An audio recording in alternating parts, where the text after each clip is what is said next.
One of Emily Dickinson's most famous poems is titled I'm Nobody. Who are you? The poem's first line is among the most brilliantly inventive and unforgettable in all of her poetry. In its poetic vision that fame lends complexity to life, the poem represents the reality of the world.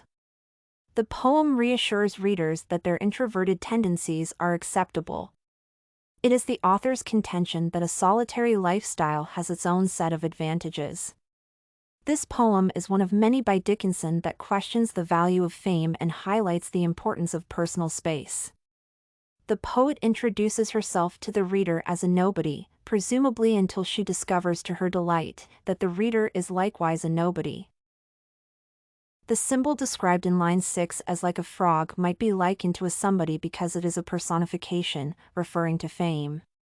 The term frog can also be used to describe a famous person who, like a frog, constantly croaks in order to be heard and recognized. In this case, it is safe to conclude that popularity often comes with a plethora of negative side effects. Ampo suggests that appeasing people can be taxing, as being a public person means being subjected to increased scrutiny and criticism.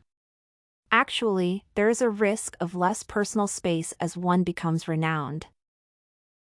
Despite the sporadic rhyme scheme, Dickinson's poem's two stanzas have a strong rhyming component.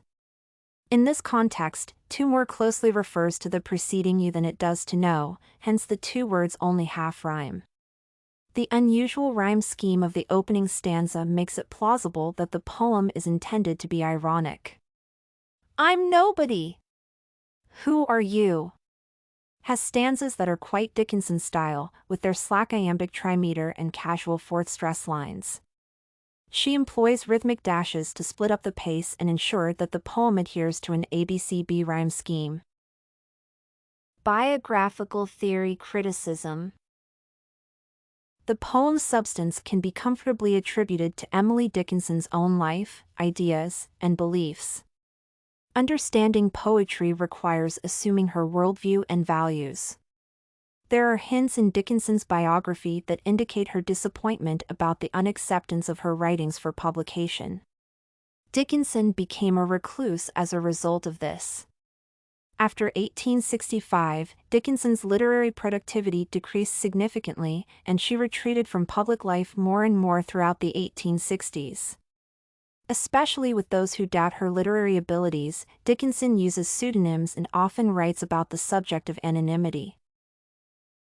If I Can Stop One Heart from Breaking. Emily Dickinson's If I Can Stop One Heart from Shattering is a beautiful example of how a poet's vision can convey the idea that empathy is the universal language of unconditional love.